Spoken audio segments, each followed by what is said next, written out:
All right. This video is a little bit different because we will be doing a little bit of showing how our internal process works for testing, and then we will do a little bit of a tutorial. Basically, this workflow that I'm about to show you, this doc, is what we use to graduate our internal employees so that we know that we can trust them to do um, a lot of clay table building.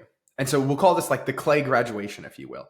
It combines so many skills and so many enrichments into one table that if you can perform this clay table build, I think you could do 95% of all clay table builds. And so we call this the clay graduation because if you can do this, you can go off and you could do anything out there. So in this video, I'm going to go over what the workflow looks like first.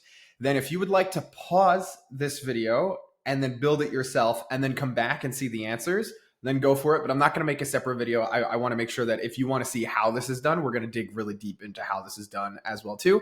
But I hope I got my point across. So basically, this is for a company that is a virtual assistant or an outsourced staffing company. And we all have a bunch of campaigns for them. So the first campaign, campaigns that already hire internationally. And then this is the copy that we're looking for. So we're looking for people who they already hire some kind of international talent. And then we're looking for somebody where the campaign is only targeting people who are new in their role. The person is new in their role. And then we're targeting companies that were founded in the past 2 years. It doesn't necessarily need to be a CEO target, but companies that were founded in the past 2 years is what we're targeting here as well too. And then if we find a LinkedIn post for the person, then we all start generating this. Now, in all of these campaigns, we always have boring tasks that we think that a offshore talent would be able to take off their plate that we're AI generating as well too. And then, so as you can tell, this requires that we find the company that actually is hiring internationally. This requires that the person is doing their role. This requires that the company was founded in the past 2 years. This requires LinkedIn post. If we still get a valid email address, there's a high percentage of companies that none of these things will be true for. So if we still get a valid email address, then we will AI generate and automatically put them into one of these campaigns where we send them a meme. We send them creative ideas about how they would be able to leverage offshore talent. And then we have another short email, and then we have another short email. And so basically we're launching 1, 2, 3, 4, 5, 6, 7, 8 campaigns from one table. And so I'll put this doc in the YouTube description below. But as you can see, what we have to do is if they are hiring people internationally, we can't do the new enroll. And if they're new in their role, we can't do the hiring internationally. Like there's a lot of things that are weaving in and out of this workflow. And so I would take a second, pause the video now. When I gave the person on my team who built this context for how to get this done, this is all I gave them, was just the copy that they needed to be able to complete. Maybe a little bit here if you want to find more great people. Like when we say employee line, we're basically saying, if we could find one person, we'll say like Maria Sanchez. And if we could find 2 people, we'll say Maria or Eduardo, right? Like we'll just put that out there. And that's kind of what employee line stands for. I don't think I would give my team any other context. So yeah, if you want to try to do this, pause the video, take a look at the doc, and take a shot at this. All right. Now, if you're coming back because you tried to pull off the workflow and you wanted to see how we did the workflow, or you're just interested, welcome back. And so to just dig in, all of this is just Apollo data. We use Apollo data to just kick off a lot of our workflows. You could use LinkedIn data. I mean, the Clay data as well inside of Clay. Whoops. So we're just validating with debounce. Honestly, the email waterfall, I think, is the least important part of this. So we're validating the Apollo data with debounce and then using Prospeo to find any others. Today, we use Lead Magic, Prospeo, and Kit to find as many emails as we can, but this is fine when it was created. And then we combine everything into one master email column. Now, I find this to be incredibly important because what you don't want to do is you don't want to run any integrations after this point that don't get you the data that you need, right? And so you'll see run condition not met for anything we don't have a master email column for, because why would we run something that we don't have an email for?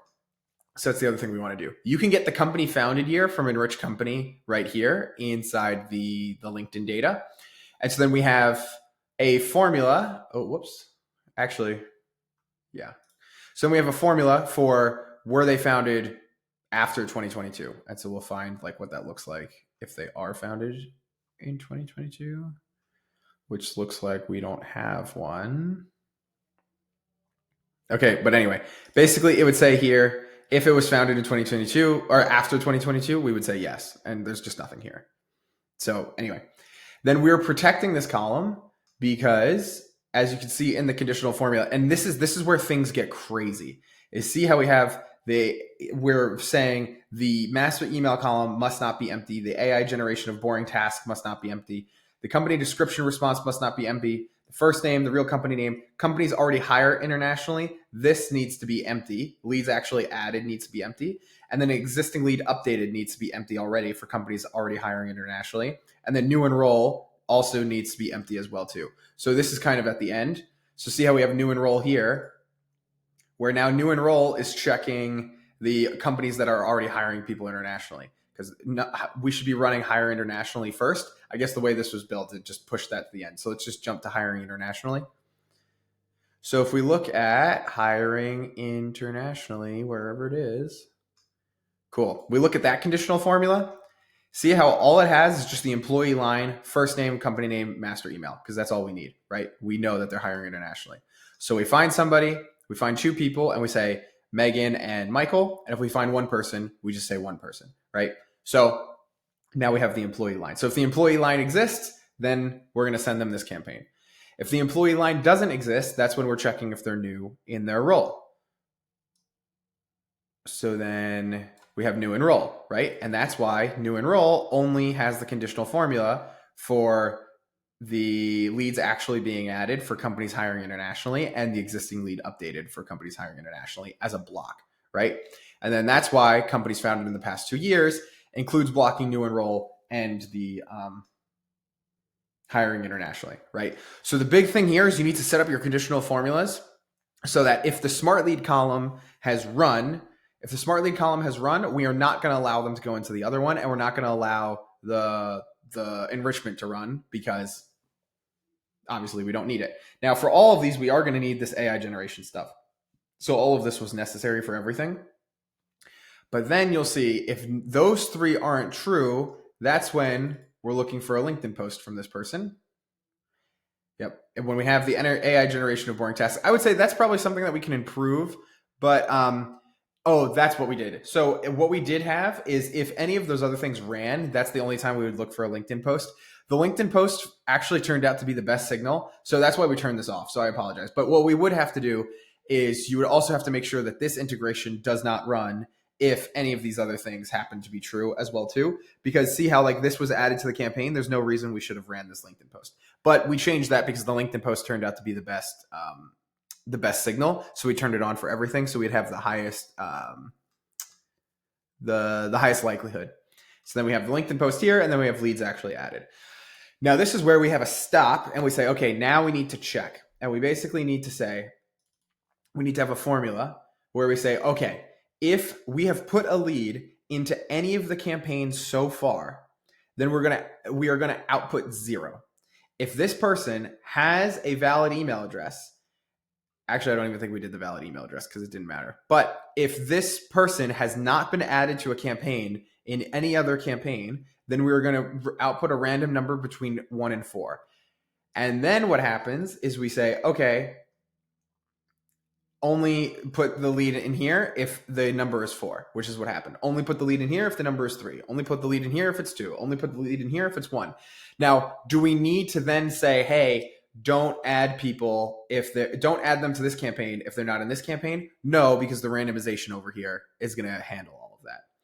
So I feel like I kind of explained that a little poorly. So I'm just going to go back just one more time through. But basically what we're doing is we're checking, can we find contacts at the company who are international, and can we find multiple?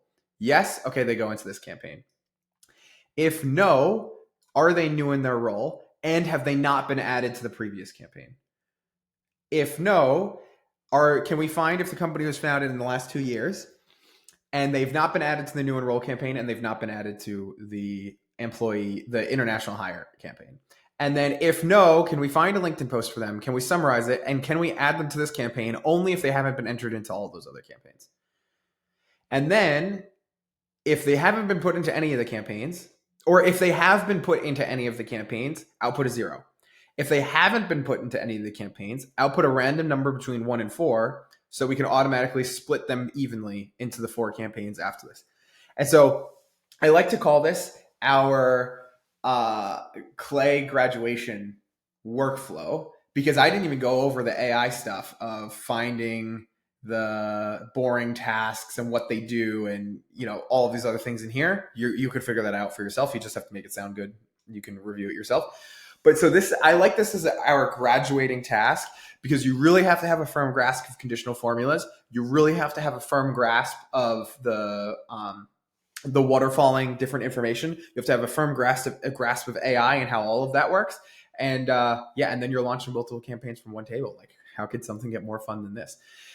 And so I hope by posting this, like I said, this isn't intended to necessarily be that educational. It's more intended to say, hey, if you're trying to see how good you are at Clay and want to put your skills to the test, this is what I would recommend you trying. And so let me know in the comments if you can get this done. I'd love to talk to anybody who can get this done.